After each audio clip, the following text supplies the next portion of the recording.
Hay momentos en que el mundo te dice claramente quién eres en su opinión y lo que puedes esperar de él. A mí me lo dijo un martes de noviembre, a las 10:15 de la mañana, en una sala de juntas con vista al parque donde yo había trabajado durante 6 años. Rodeado de colegas que miraban la mesa o sus teléfonos porque nadie quería ser la persona que me miraba a mí cuando me dijeron lo que me iban a decir. Lo que me dijeron fue que el proyecto de implementación del sistema bancario que había coordinado durante 17 meses había fallado. Que ese fracaso había generado pérdidas de 18 millones de pesos al cliente y daños a la reputación de la empresa difíciles de cuantificar y que la responsabilidad recaía sobre mí como gerente del proyecto. Que la empresa lamentaba informarme que mi contrato quedaba rescindido con efectos inmediatos. Me entregaron un sobre. Me pidieron que dejara mi computadora en la mesa. La persona de recursos humanos que estaba presente para asegurarse de que el proceso se completara según el protocolo lo dijo con la voz entrenada de quien ha tenido que decir esta clase de cosas antes, amable en el tono, neutral en el contenido, firmemente inapelable en lo que comunica. Puse la computadora sobre la mesa. Era una computadora que llevaba en mis manos todos los días durante 6 años, con la que había coordinado el trabajo de decenas de personas en proyectos que habían salido bien. Ponerla sobre la mesa y saber que no la volvería a abrir fue uno de esos gestos pequeños que contienen una pérdida más grande que el objeto mismo. Gerardo no estaba en la sala. Lo había notado desde que entré. En los 6 años que llevaba en la empresa nunca había visto que alguien fuera despedido sin que su jefe directo estuviera presente. La ausencia de Gerardo era su manera de no tener que mirarme a los ojos mientras pasaba lo que había organizado que pasara. Me entregaron un sobre. Me pidieron que dejara mi computadora en la mesa. Alguien de recursos humanos me acompañó a recoger mis cosas personales de mi escritorio en el tiempo en que todos en la oficina podían verme hacerlo. Fui saludado o ignorado según la valentía de cada persona. Salí por la puerta principal sin que nadie me explicara nada más.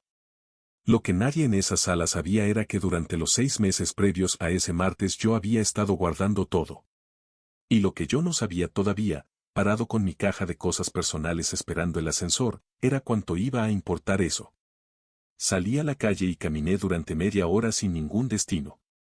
No porque necesitara el ejercicio sino porque el cuerpo necesitaba hacer algo con la energía de lo que acababa de pasar y caminar era la única opción que no requería ninguna decisión sobre a dónde ir. Caminé por el parque que se veía desde la sala de juntas donde me habían dicho lo que me habían dicho. Lo había visto desde arriba durante 6 años. Caminarlo ese día era otra perspectiva del mismo espacio. Pensé en el equipo que había dejado en la oficina. En las 34 personas que habían trabajado con la misma dedicación que yo durante 17 meses y cuyos nombres no aparecían en ninguna narrativa de responsabilidad porque nunca aparecen los nombres del equipo en esas narrativas, solo el del gerente.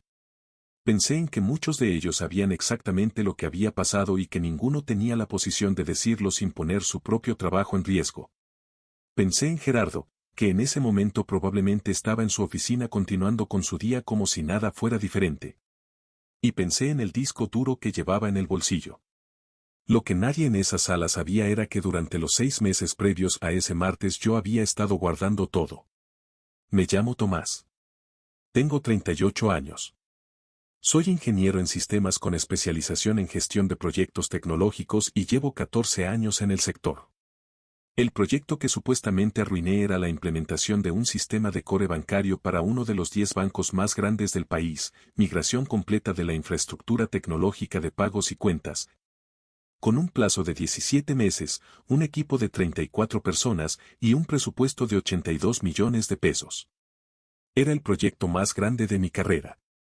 También era el proyecto que mi jefe, Gerardo, había usado para construir el argumento de que yo era el culpable de una catástrofe que en realidad él había provocado. Para entender lo que pasó necesitas entender quién era Gerardo y cómo funcionaba la empresa donde los dos trabajábamos. Porque lo que hizo no fue el resultado de una traición repentina sino de un sistema que lo hacía posible y que él había aprendido a usar con la eficiencia de quien lleva años practicando. Gerardo tenía 47 años cuando el proyecto comenzó. Era el tipo de directivo que las empresas de consultoría producen cuando las métricas de éxito están mal alineadas con las métricas de calidad real, evaluado por cierre de contratos y retención de clientes. medido en facturación y en satisfacción superficial del cliente, promovido cada vez que los números de su área eran buenos, aunque los buenos números a veces vinieran del trabajo de personas que él gestionaba sin dar crédito. En sus 9 años en la empresa había tenido proyectos que salían bien y proyectos que salían mal.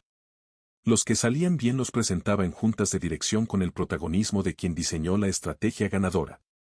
Los que salían mal tenían siempre una narrativa que los explicaba como resultado de condiciones externas, el cliente que cambió los requerimientos, el proveedor que no entregó, el gerente de proyecto que no escaló los problemas a tiempo. Con el tiempo ese mecanismo se había vuelto tan habitual que nadie en la dirección lo cuestionaba. Era simplemente la manera en que Gerardo operaba. Y en la medida en que los resultados globales de su área eran positivos, la dirección no tenía incentivo para mirar más profundo. Gerardo tenía 47 años cuando el proyecto comenzó. Era director de tecnología de Soluciones Integradas, una empresa de consultoría e implementación de sistemas que trabajaba principalmente para el sector financiero. Llevaba 9 años en la empresa, había escalado desde gerente de cuentas hasta director con la combinación de resultados razonables, relaciones cultivadas con la dirección, y una habilidad específica para presentar los éxitos de su equipo como propios y los fracasos como resultado de factores externos o del desempeño de quienes estaban por debajo de él. Esa última habilidad era la más relevante para lo que vendría. Pero en ese momento yo no la nombraba de esa manera porque no había tenido ninguna razón concreta para verla con esa claridad. Yo era el gerente de proyectos más senior del área de Gerardo. Llevaba 6 años en la empresa, 4 de ellos con proyectos que habían cerrado en tiempo y dentro del presupuesto. Tenía buena relación con el equipo técnico, con los clientes y hasta entonces con Gerardo mismo, quien me había evaluado bien en los procesos anuales y quien había sido el que me propuso para liderar el proyecto bancario cuando la licitación nos fue asignada. Eso también era parte del cálculo, entendí después. Proponer a alguien de tu equipo para el proyecto más grande del año es una manera de repartir el riesgo. Si sale bien, el crédito es de quien lo asignó. Si sale mal, la responsabilidad cae sobre quien lo ejecutó. El proyecto bancario comenzó bien, con la energía de algo que tiene recursos adecuados, un equipo sólido, y un cliente que en sus primeras interacciones parecía razonable y comprometido con el proceso. Los primeros meses tienen esa calidad específica de los proyectos grandes cuando van bien, la certeza de que la complejidad es manejable, que el equipo está respondiendo, que el cliente confía en tu capacidad para entregar. Tenía 34 personas en el equipo, distribuidas entre arquitectura de sistemas, desarrollo, pruebas, migración de datos y gestión del cambio organizacional en el lado del cliente. Era el equipo más grande que había liderado. También era el más talentoso en promedio. Varios de ellos llevaban años haciendo exactamente este tipo de trabajo y sabían lo que hacían con una profundidad que hacía que las conversaciones técnicas fueran productivas en lugar de ser ejercicios de traducción entre capas de expertise distintas. Yo llevaba el tablero de seguimiento con las métricas que cualquier proyecto de esa envergadura requiere, avance por fase, presupuesto ejecutado versus planificado, riesgos identificados y su estado de mitigación, ISOs abiertos por criticidad. Lo actualizaba semanalmente y lo compartía con Gerardo en reuniones que eran breves porque el tablero hacía el trabajo de contar la historia del estado del proyecto sin necesidad de muchas palabras adicionales. El proyecto bancario comenzó bien. Los primeros 8 meses fueron exactamente lo que la planeación había establecido, fases de levantamiento y análisis completadas en tiempo. Equipo técnico operando con los estándares que la complejidad del proyecto requería, comunicación fluida con el cliente. Tenía un tablero de seguimiento que Gerardo revisaba en reuniones semanales y que en ese periodo mostraba semáforos verdes en la mayoría de los indicadores. La fricción comenzó en el mes 9. El cliente, el banco, tenía una nueva directora de operaciones que había llegado con una agenda propia sobre cómo debería quedar el sistema al final del proyecto. Algunas de sus solicitudes eran ajustes razonables que podíamos absorber. Otras eran cambios de alcance significativos que estaban fuera del contrato original y que requerían un proceso formal de gestión de cambios, análisis de impacto, estimación de costo adicional, aprobación de ambas partes. Yo implementé el proceso de gestión de cambios para esas solicitudes. Le expliqué al cliente que se podía hacer dentro del alcance contratado y que requería un contrato adicional. Era el procedimiento correcto, era lo que cualquier gerente de proyecto responsable haría. Y era también la posición que potencialmente tensaba la relación con el cliente porque significaba decirle que no a ciertas cosas o cobrarle más por otras. Gerardo tuvo una reunión con la directora de operaciones del banco sin informarme. Supe de ella de la manera más indirecta posible. La directora de operaciones la mencionó en nuestra siguiente reunión de seguimiento, agradeciéndole a Gerardo la conversación de la semana anterior y diciendo que le había dado mucha confianza sobre la disposición de la empresa para ser flexibles con las necesidades del banco. Flexible. Esa palabra me sonó de una manera que no supe nombrar completamente en ese momento, pero que archivé con una incomodidad específica. En el mundo de la gestión de proyectos, flexible con el alcance sin un proceso formal es la manera más eficiente de comprometer la entrega sin que quede registro de quién comprometió qué. Cuando hablé con Gerardo después de esa reunión de seguimiento le pregunté que había hablado con la directora.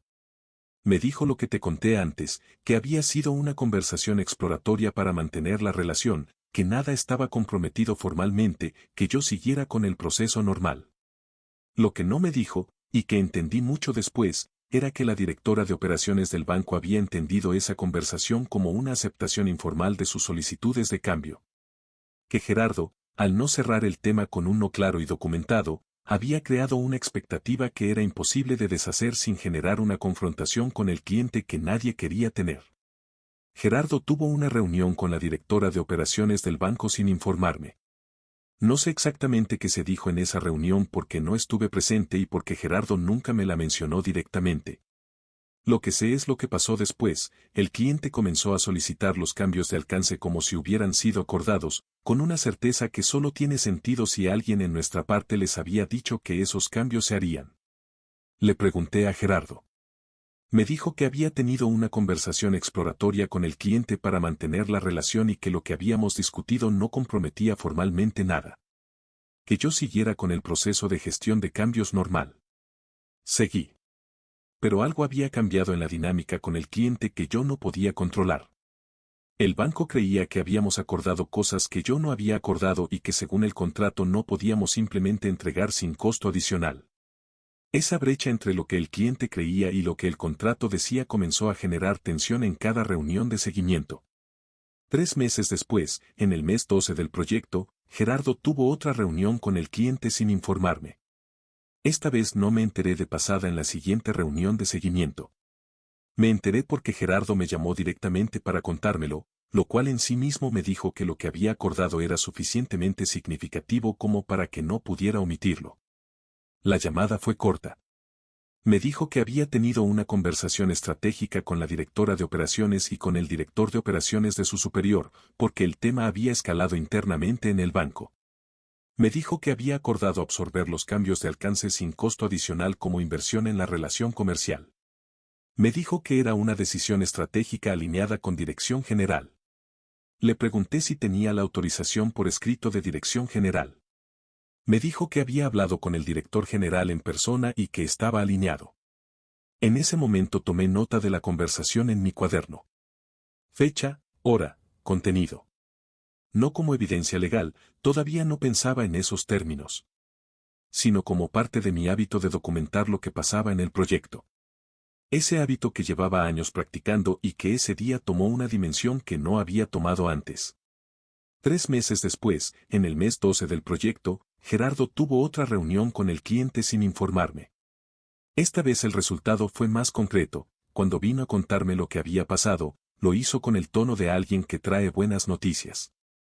Me dijo que había acordado con el cliente incorporar los cambios de alcance sin costo adicional para mantener la relación comercial y asegurar proyectos futuros. Que era una decisión estratégica que la empresa había tomado. Le pregunté si eso había pasado por la dirección general y si había una autorización documentada. Me dijo que sí, que él había hablado con el director general y que estaba alineado. No busqué esa autorización por escrito. Ese fue mi error. No el único, pero sí el que más peso tuvo en lo que vino después. Confié en que lo que me decía era verdad porque no había tenido razones concretas anteriores para dudar de él. Lo que esos cambios de alcance no acordados formalmente implicaban era un trabajo adicional de varios meses que el equipo tenía que ejecutar sin recursos adicionales ni tiempo adicional. El proyecto absorbió ese trabajo con lo que tenía, que era insuficiente. El cronograma comenzó a deslizarse. La calidad de las entregas comenzó a verse afectada por la presión de hacer más con lo mismo. El equipo técnico empezó a señalar en los reportes semanales que el alcance había crecido sin que los recursos hubieran crecido de manera correspondiente. Esos reportes los enviaba yo a Gerardo. Siempre. Con fecha y con firma digital que registraba exactamente cuándo los había enviado y qué contenían. Gerardo respondía con ajustes en las prioridades que no resolvían el problema de fondo porque el problema de fondo no era de prioridades sino de capacidad. Pero sus respuestas tenían el tono tranquilizador de alguien que entiende la situación y tiene el control. El mes 16 fue el derrumbe. No porque nadie lo hubiera advertido. Los reportes de riesgo que yo había enviado mensualmente a Gerardo desde el mes 13 decían con precisión creciente que la migración en vivo tenía probabilidades reducidas de éxito si el alcance adicional no era compensado con tiempo y recursos adicionales. El último de esos reportes, enviado 3 semanas antes de la migración, era explícito. Recomendaba posponer la fecha de la migración en vivo por lo menos 6 semanas para completar las pruebas que el alcance adicional requería. Gerardo no pospuso la migración. Me dijo que el cliente no aceptaría una demora y que la empresa necesitaba mostrar que podía cumplir. Ejecutamos la migración en la fecha comprometida. Con un sistema que no había pasado todas las pruebas que debería haber pasado. Con equipos que habían estado trabajando 12 y 14 horas diarias durante semanas intentando absorber trabajo de 6 meses en 3. Con la certeza que todos en el equipo técnico compartíamos aunque nadie la dijera en voz alta en ese punto, de que había escenarios posibles en que las cosas no saldrían bien. Los escenarios posibles se materializaron. El mes 16 fue el derrumbe. La migración en vivo, que era el momento crítico del proyecto, el punto en que el sistema antiguo del banco debía dar paso al nuevo con continuidad total del servicio, fue una catástrofe. Hubo interrupciones en el servicio de pagos durante más de 6 horas, que en un banco del tamaño del cliente representaba un volumen de transacciones fallidas y un daño a clientes finales que el banco tuvo que compensar. Hubo errores en la migración de datos de algunas cuentas que tardaron días adicionales en corregirse. El director de operaciones del banco, no la directora que había generado los cambios de alcance sino su superior, llamó a Gerardo y al director general de soluciones integradas el mismo día de la falla. Yo no estaba en esa llamada. Supe de ella porque Gerardo me llamó al terminar para pedirme que le enviara un reporte detallado del estado del proyecto con el historial completo de decisiones y eventos. Le envié exactamente lo que me pidió.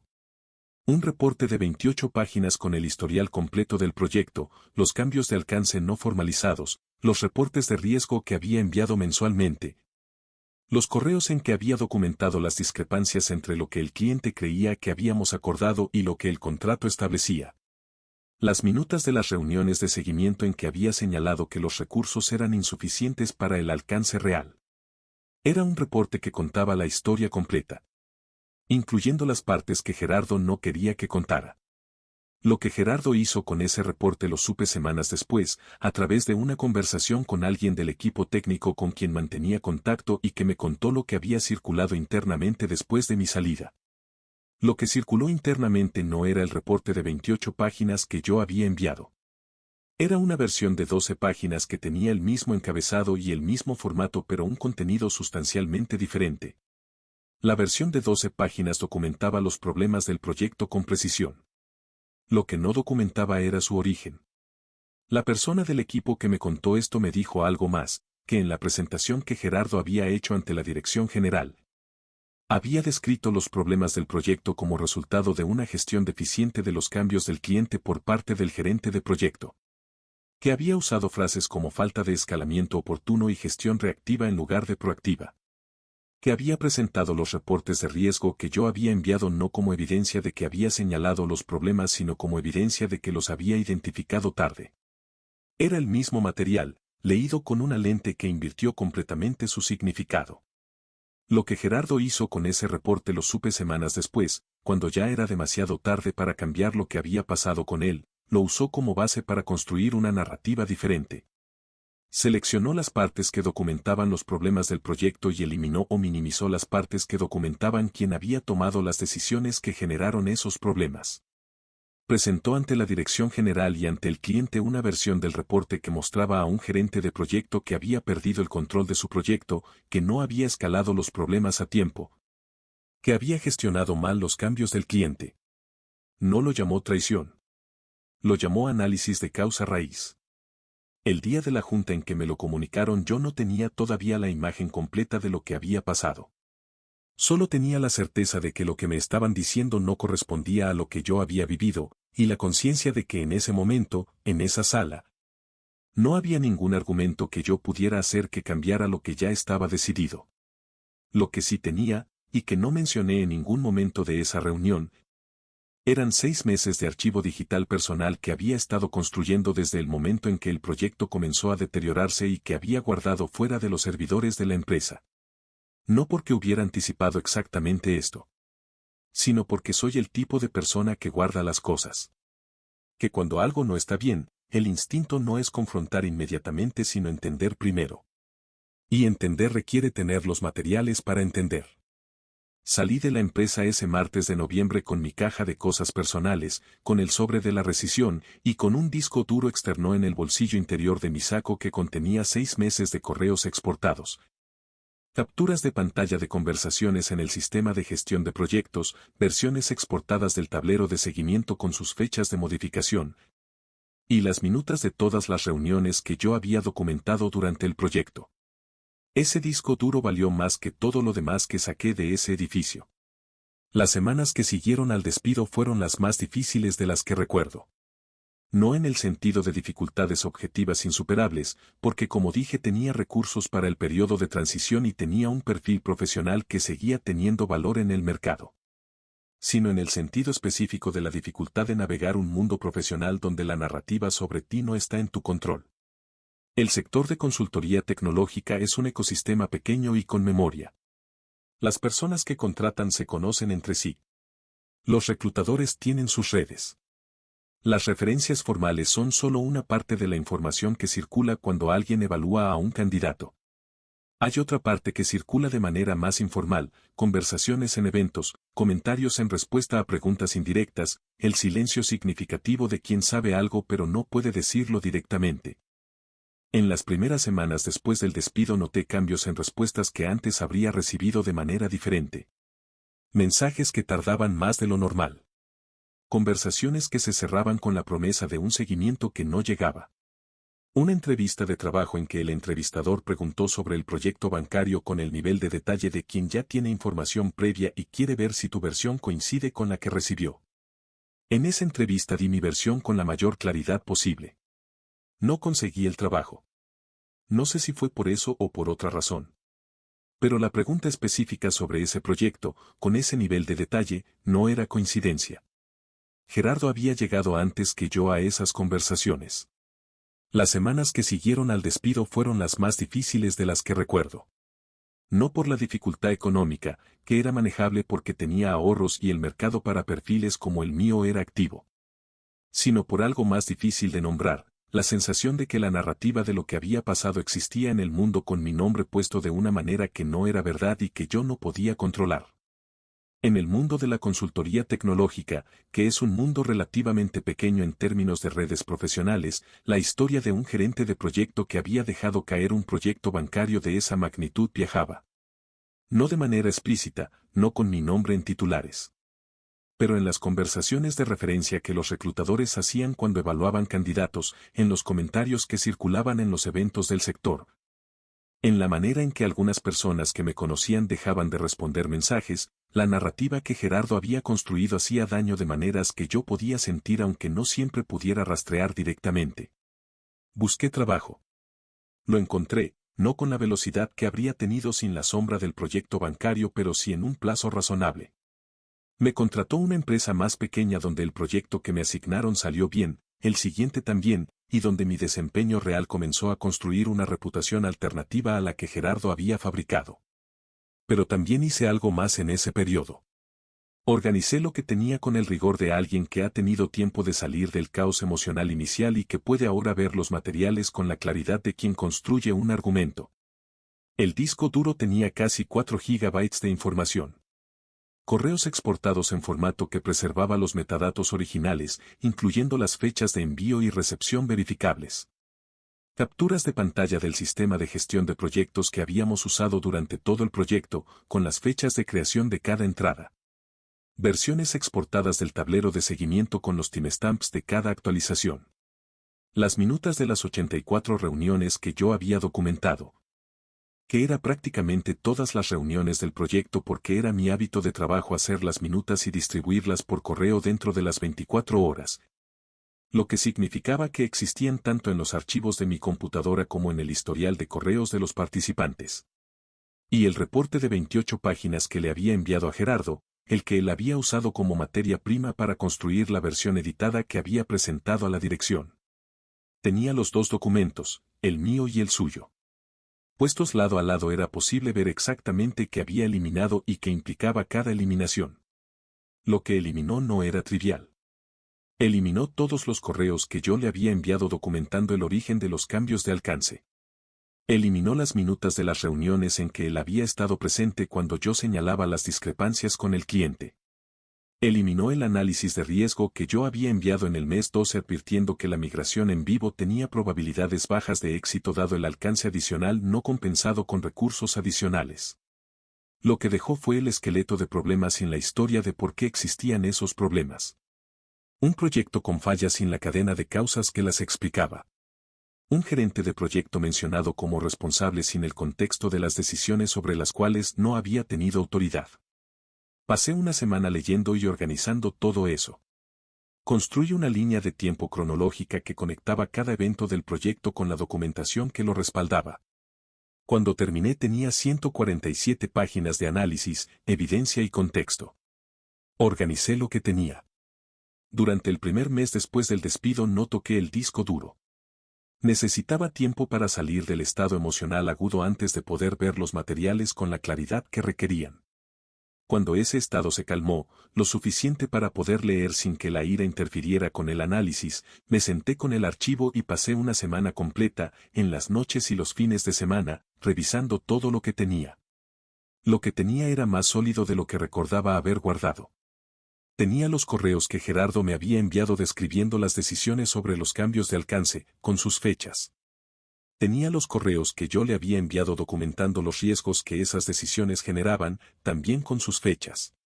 Tenía las minutas de las reuniones con el cliente en que yo había señalado las discrepancias de alcance y en que Gerardo había estado presente. Tenía el reporte completo de 28 páginas que yo le había enviado, el original, con todo lo que la versión que él presentó a la dirección había eliminado. Tenía, en resumen, la historia completa. Con fechas verificables.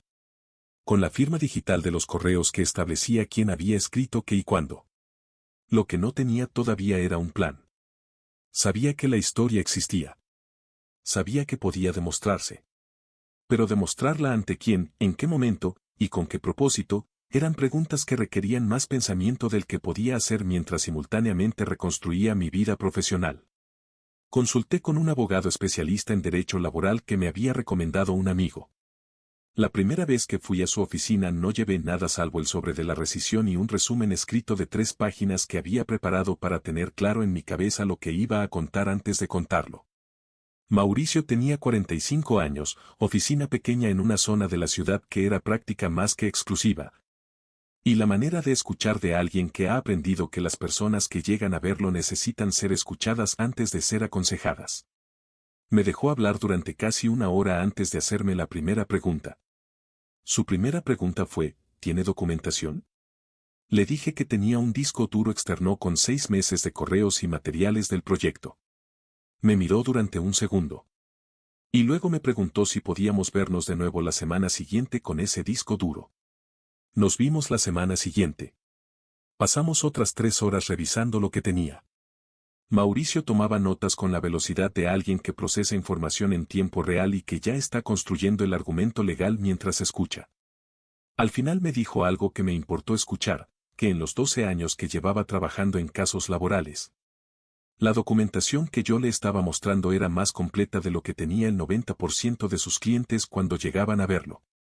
Que la mayoría de las personas que creían tener evidencia de algo tenían memorias, impresiones, conversaciones que recordaban pero no podían verificar. Que lo que yo tenía era diferente. Consulté con un abogado especialista en derecho laboral que me había recomendado un amigo. Se llamaba Mauricio. En nuestra primera reunión le presenté un resumen de la situación y le mostré los materiales principales. Me dijo que lo que tenía era suficiente para explorar una demanda por despido injustificado con daño a la reputación. Pero que ese tipo de proceso era largo y que el resultado dependía en parte de qué tan dispuesto estaría el empleador a negociar una vez que viera la evidencia. Me explicó también algo que fue importante para entender mis opciones, que había una diferencia entre lo que yo podía hacer legalmente y lo que podía hacer estratégicamente.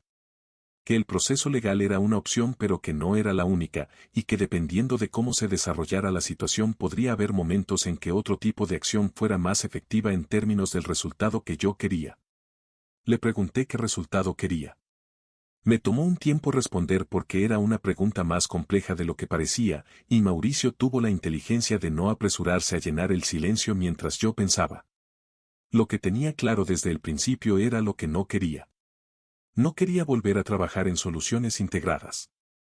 Esa puerta estaba cerrada de maneras que iban más allá de lo legal.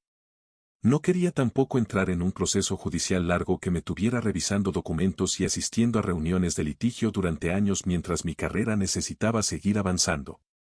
Eso era lo que no quería. Lo que sí quería era más difícil de articular porque tenía capas.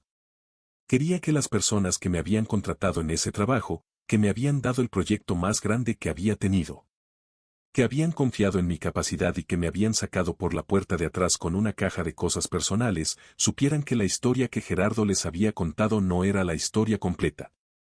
No porque necesitara su reconocimiento, sino porque ellos también habían sido engañados y me parecía que tenían derecho a saberlo. Quería que existiera en algún lugar un registro de lo que realmente había pasado. Que cuando alguien preguntara sobre el proyecto bancario hubiera algo más que la versión de Gerardo disponible. Y quería, aunque me costara más admitirlo porque parecía lo más personal y lo más cercano a la venganza, que Gerardo no siguiera avanzando sobre la base de lo que había hecho. Que si la empresa decidía darle más poder, lo hiciera sabiendo exactamente lo que estaba eligiendo. Le pregunté qué resultado quería.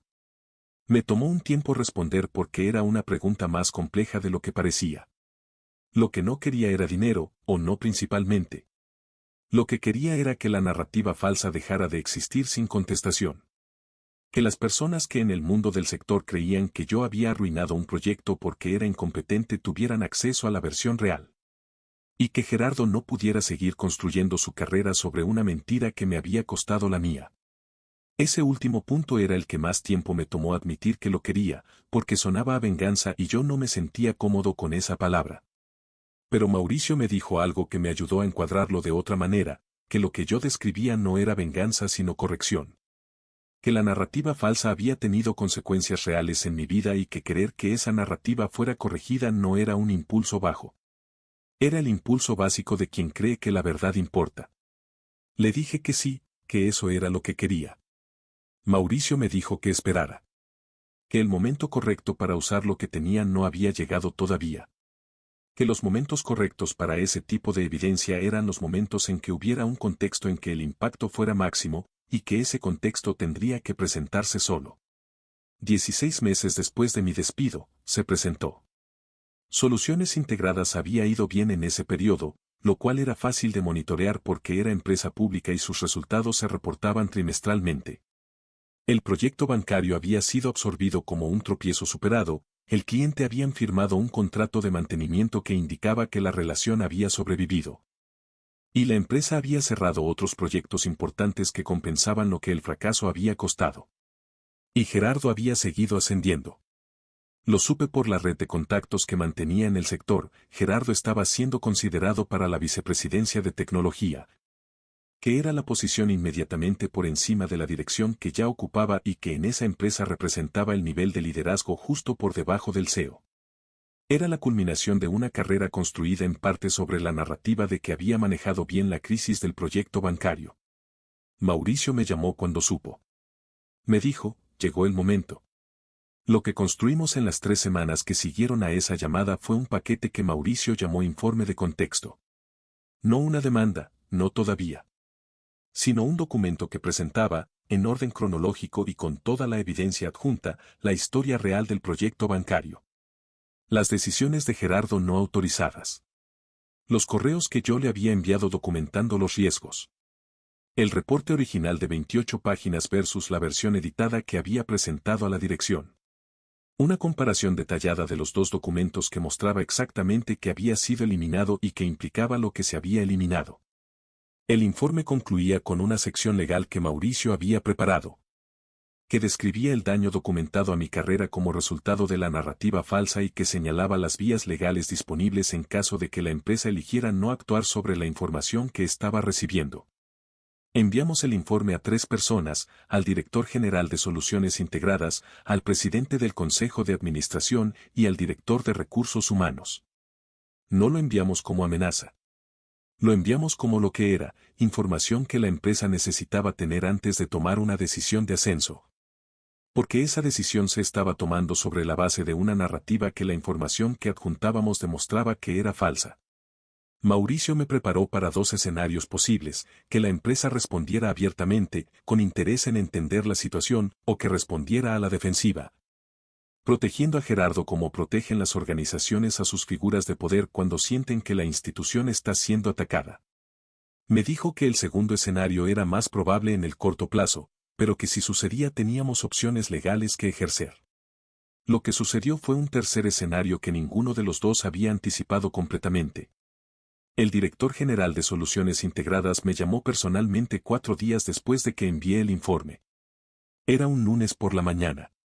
Estaba en mi oficina de la empresa nueva revisando el avance de un proyecto cuando el número apareció en la pantalla. Lo reconocí de inmediato porque era el mismo número desde el que había recibido llamadas durante los años en que trabajé en Soluciones Integradas. Dudé un momento antes de contestar. No por miedo sino porque necesité un segundo para asegurarme de que estaba en el estado mental correcto para esa conversación. Mauricio me había preparado para la posibilidad de que me llamaran, me había dado indicaciones claras sobre qué decir y qué no decir en cualquier contacto directo antes de que hubiera un marco legal formal. Y sobre todo me había dicho que mantuviera la calma. Contesté. El director general empezó diciendo mi nombre. Luego dijo que me llamaba en relación al informe que habíamos enviado. Que lo había leído. Que quería hablar. Le dije que podíamos hablar y que también lo haría a través de mi abogado para cualquier tema formal. Me dijo que entendía, que eso era completamente razonable y que en esta llamada no quería hablar de temas formales todavía. Que quería hablar como persona a persona antes de que los procesos formales tomaran el control de la conversación, porque esos procesos son lo que son y una vez que los activas son difíciles de detener. Lo escuché. Le di ese espacio porque Mauricio me había dicho que escuchar nunca compromete y que hablar sí puede comprometer, así que escuché mucho más de lo que hablé. Lo que el director general dijo en esa llamada fue que lo que el informe documentaba era más grave de lo que había anticipado cuando lo recibió. Que había esperado encontrar una situación de responsabilidad compartida, la clase de grises que existen en cualquier proyecto complejo. Lo que encontró era diferente. El director general de Soluciones Integradas me llamó personalmente 4 días después de que envié el informe. No a través de un intermediario, no por correo. Me llamó al teléfono que Mauricio había incluido como contacto. La conversación duró 45 minutos.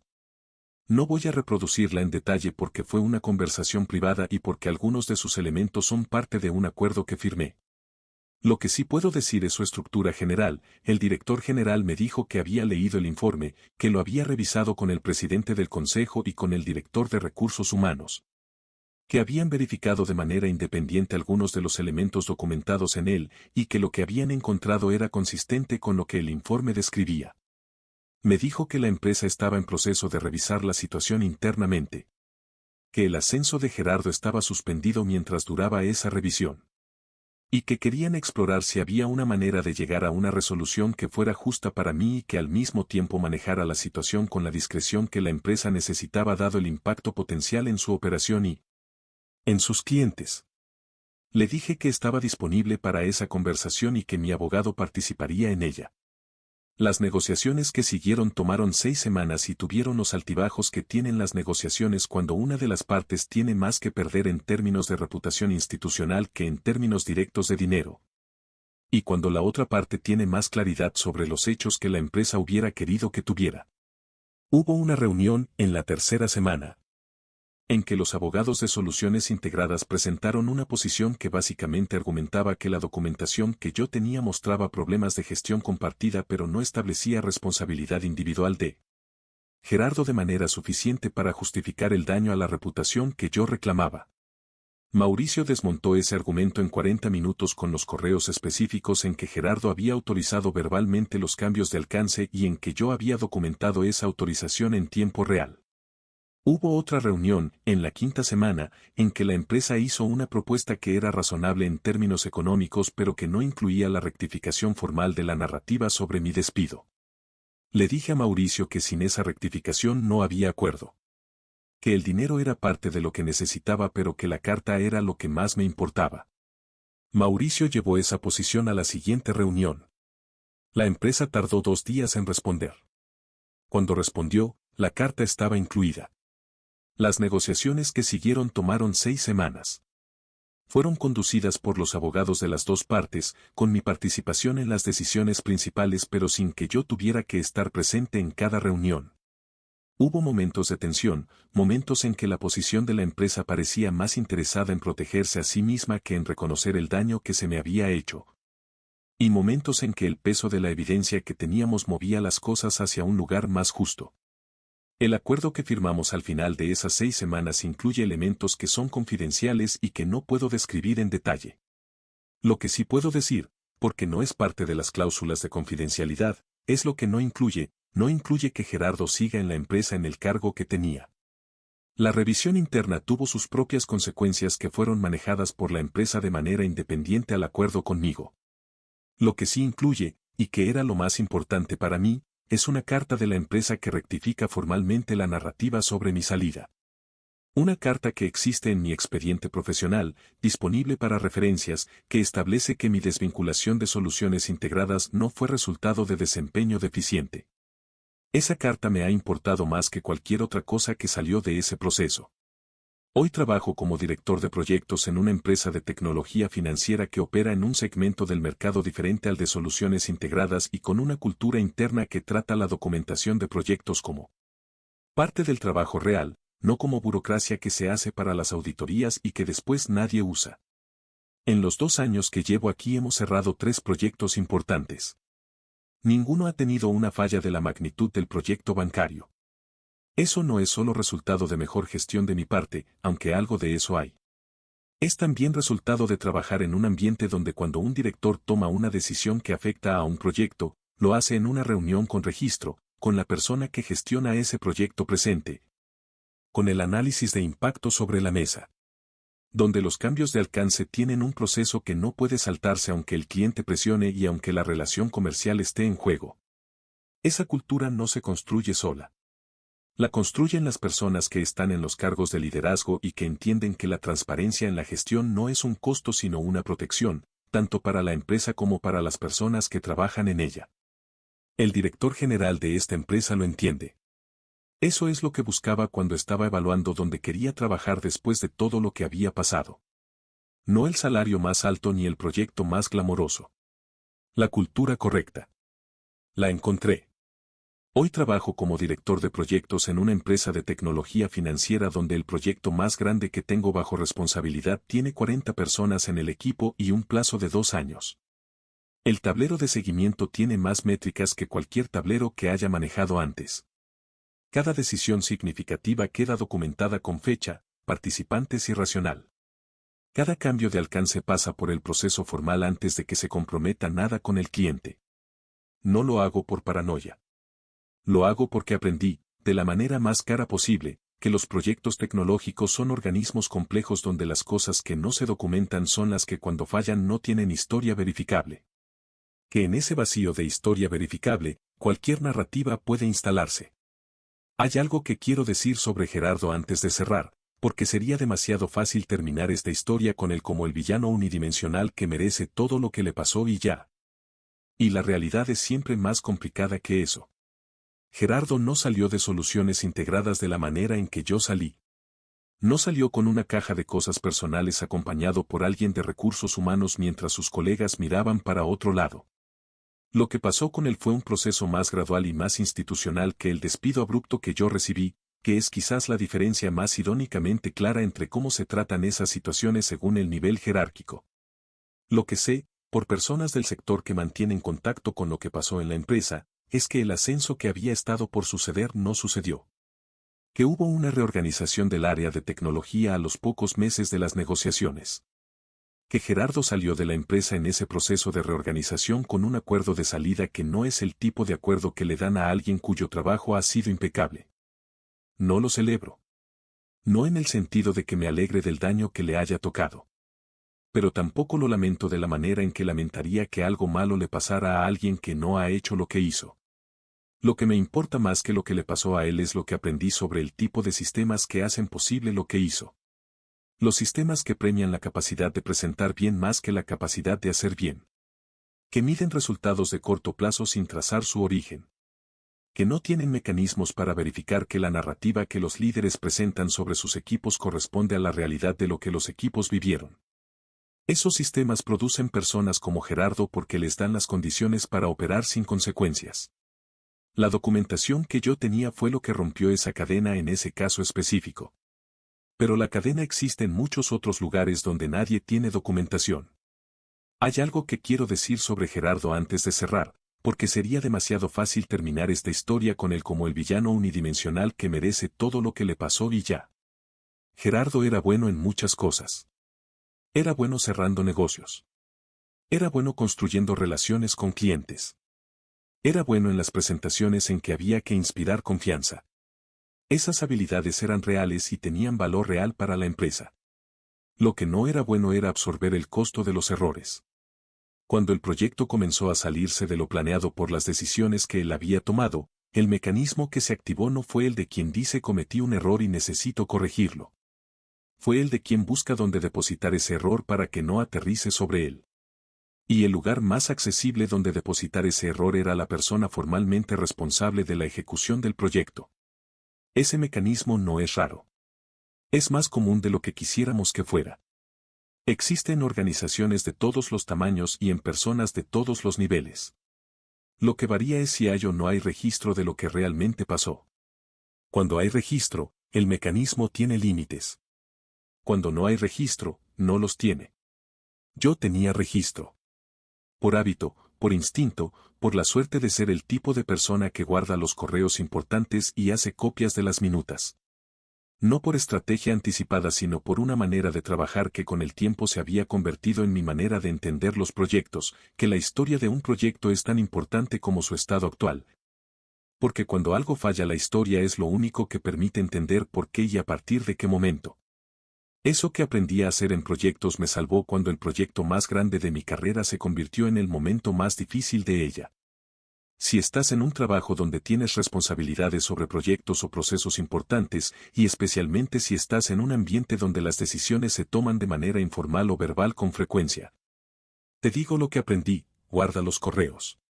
Documenta las reuniones. Cuando alguien te diga verbalmente que tomó una decisión importante, mándale un correo con el resumen de lo que entendiste que decidió y pídele que confirme. No porque desconfíes de las personas con quienes trabajas, sino porque los proyectos fallan y cuando fallan, sin registro, quien pagó los costos no siempre es quien tomó las decisiones que los generaron. La documentación no es burocracia. Es la diferencia entre tener tu propia versión y poder demostrarla. Yo pude demostrarla. Y eso cambió todo.